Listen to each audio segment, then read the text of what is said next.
Hello दोस्तों, मैं सैयद मोहम्मद समी CFMPTI बुधनी से। जैसा कि मैंने आपको पिछले वीडियो में ब्लॉक को क्रैंक केस से निकाल कर खोल कर बताया था और लाइनर को मैंने पुलर से निकाल कर आपको बताया था। ये मैं लाइनर आपको बता रहा हूँ आज में कि इसमें क्या क्या खराबियाँ आती हैं। जैसे कि मैंने आपको लाइनर के बारे में पहले बता चुका हूँ कि इसका बोर जो रहता है वो 80 mm का रहता है और इसका जो स्ट्रोक रहता है, जो पिस्टन ट्रैवल करता है, वो 110 mm की करता है।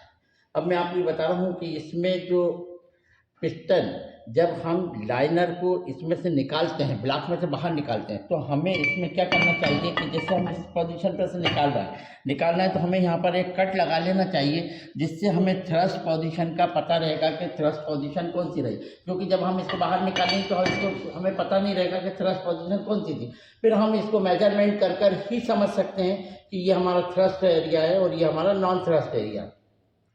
तो हमें इसका मेजरमेंट करने के लिए एक बोर गेज डायल की आवश्यकता पड़ती है। हम उससे इसका 3 हिस्सों में मेजरमेंट करते हैं। फर्स्ट टॉप में लेते हैं, हम मिडिल में लेते हैं और बॉटम में लेते हैं।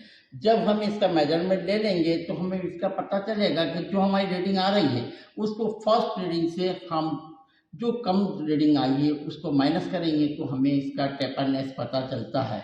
और उसी के साथ टेपरनेस में इसकी अधिकतम घिसावट जो रहती है वो 0.125 रहती है।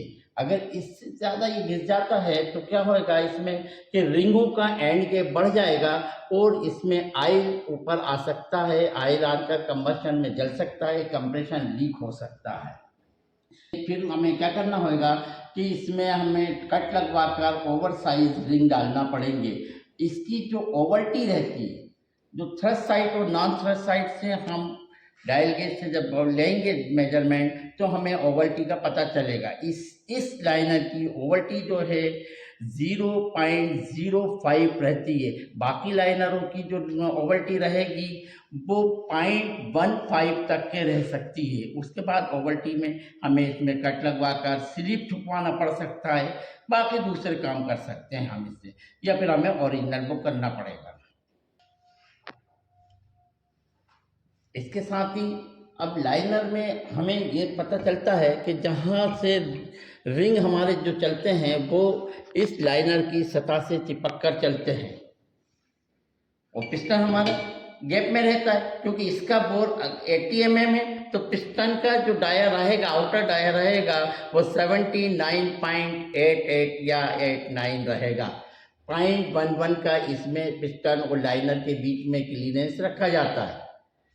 बाकी रिंगों का एंड क्लीयरेंस रहेगा। जैसे अगर घिस जाएगा तो एंड क्लीयरेंस बढ़ता जाएगा, इसलिए आयल थ्रू हो जाता है, तो हमें वो चीज़ को बदलना पड़ता है। अब इसके बाद यहाँ पर आप देखेंगे किसी किसी लाइनर में बहुत चिकनापन आ जाता है।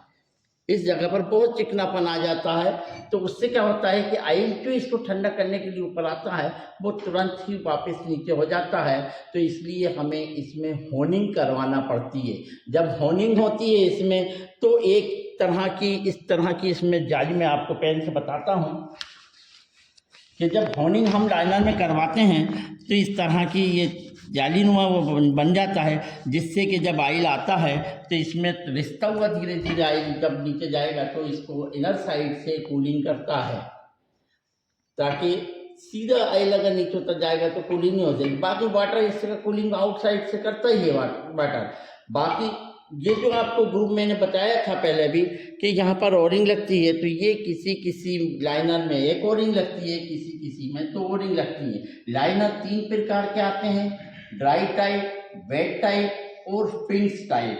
फिंक्स टाइप लाइनर जो रहते हैं वो हमारे एयर कूल्ड इंजन में यूज़ किए जाते हैं। आपको फिंक्स टाइप लाइनर ज़्यादातर 2 व्हीलर में ज़्यादातर देखने को मिल सकते हैं।